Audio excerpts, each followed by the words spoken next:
Hampir sebulan vakum, High Potential Season 2 kembali melanjutkan episodenya. Kali ini dimulai dengan percobaan perampokan mobil dari sebuah dealer yang menjual mobil-mobil berteknologi canggih bernama Astren. Dua pencuri itu mencoba mencuri salah satunya, namun autopilot membuat mobil itu tidak bisa dikendalikan dan mereka tidak menjadi mencuri mobil itu. Esoknya, Divisi Kejahatan Besar LAPD datang ke TKP. Mereka menangani kasus ini bukan karena pencurian, melainkan ditemukan seorang pria tertembak dan terbunuh di sana. Kepala korban hancur dilindas mobil yang sempat dicuri sehingga identitas korban belum diketahui.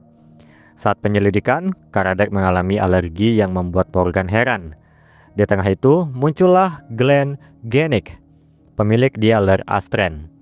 Dia juga tidak mengenal orang itu, namun dia akan menunjukkan rekaman CCTV dealernya.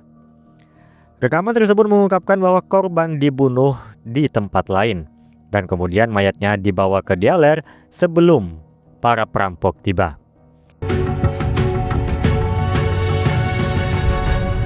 Meskipun para pencuri tidak terkait dengan pembunuhan tersebut, tim tetap akan menyelidiki mereka untuk mencari petunjuk. Sembari tim utama mencari pencuri, Morgan kembali ke rumah. Dia melihat Eva dan Elliot sibuk dengan kegiatan sekolahnya masing-masing. Eva lalu memberitahu Morgan ingin mengambil les kelas seni untuk mempersiapkan masa depannya. Morgan sedikit sedih karena Eva mulai dewasa. Cepat atau lambat, dia harus rela anak tertuanya menjalani hidupnya sendiri.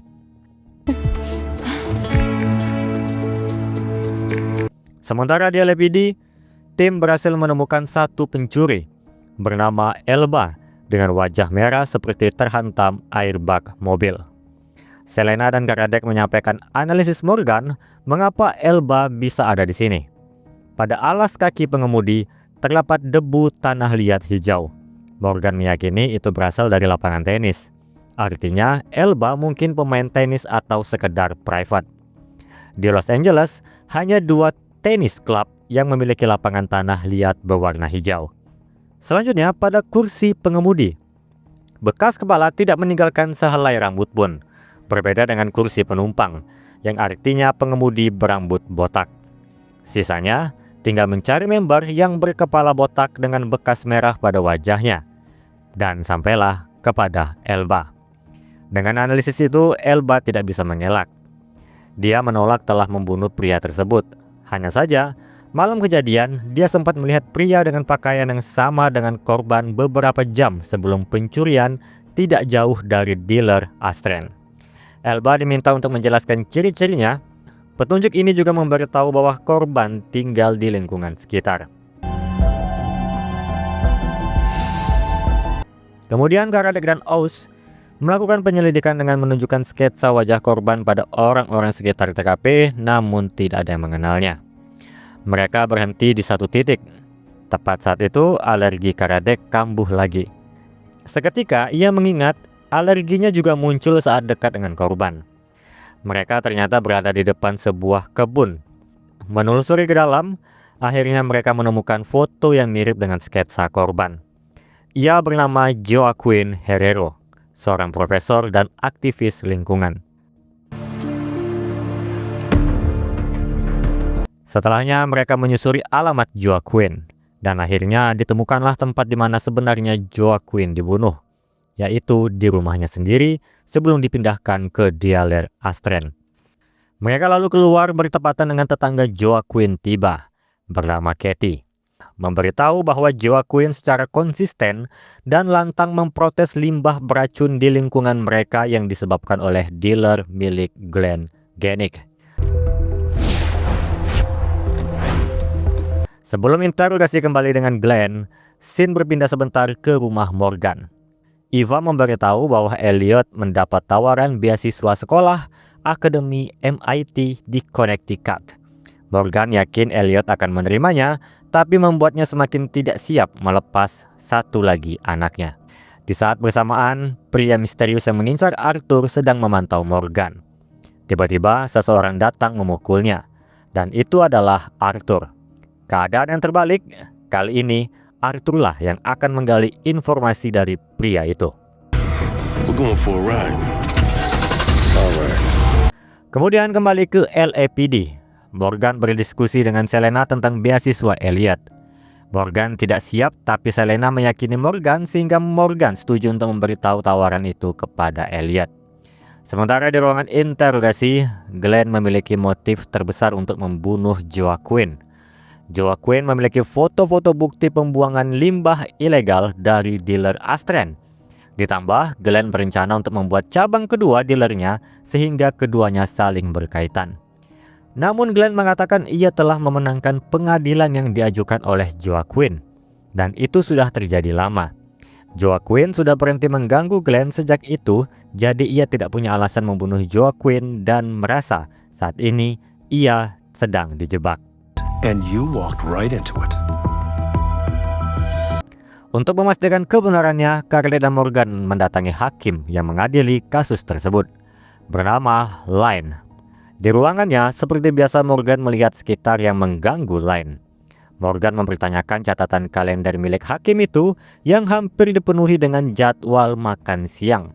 Ditambah adanya bagian pita kertas bank berwarna ungu yang tampak baru-baru ini diambil. Pita kertas berwarna ungu biasanya untuk nasabah yang menarik uang sebesar $12.000. Terlalu besar hanya untuk jadwal makan siang. Pertanyaan Morgan membuat Lynne meminta mereka untuk pergi. Di luar, Morgan mencurigai potensi Lynne sebagai pelaku. Asumsinya, Lynne menyewa pekerja seks dengan dalih jam makan siang. Dan kemungkinan, rahasia itu diketahui oleh Joaquin. Berencana untuk membuntuti Lynne, Karadec mendapat pesan bahwa pistol yang membunuh Joaquin ditemukan di rumah tetangga Joaquin, yaitu Katie.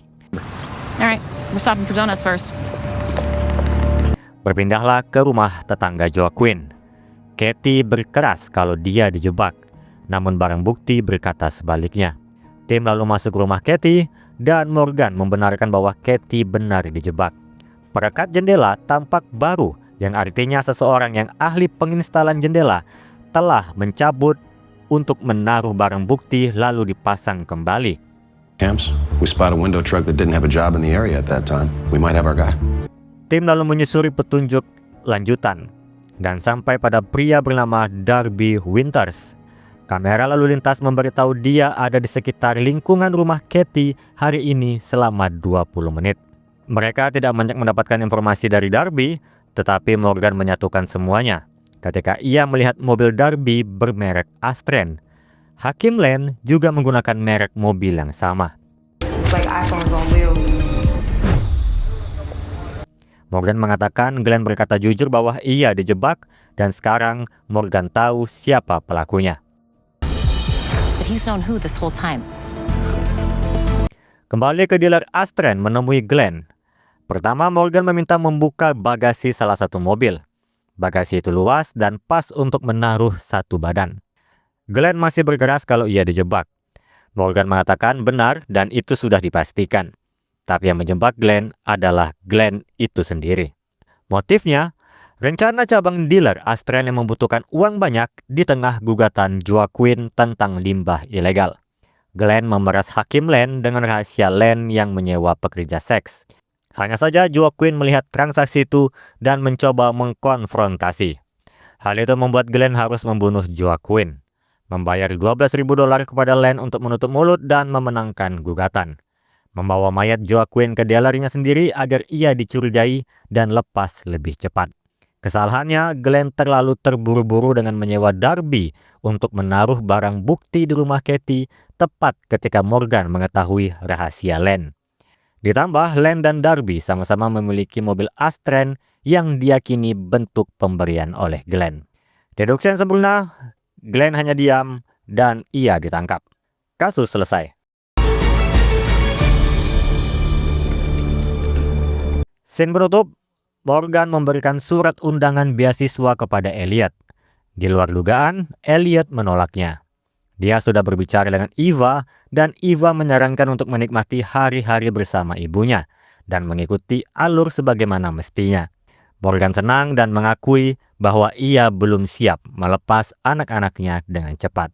Setelah itu, di saat Morgan meminta mereka untuk bersiap-siap pergi makan malam, Selena menelpon, memberitahu kalau Arthur telah menangkap si pria misterius. Pria itu telah dipukuli Arthur dan sekarang di rumah sakit dengan kondisi tidak sadar. Namun informasi penting didapati oleh Arthur. Ternyata 16 tahun yang lalu, Roman telah diculik oleh pria tersebut. Alur ini adalah perubahan besar dari versi asli series High Potential.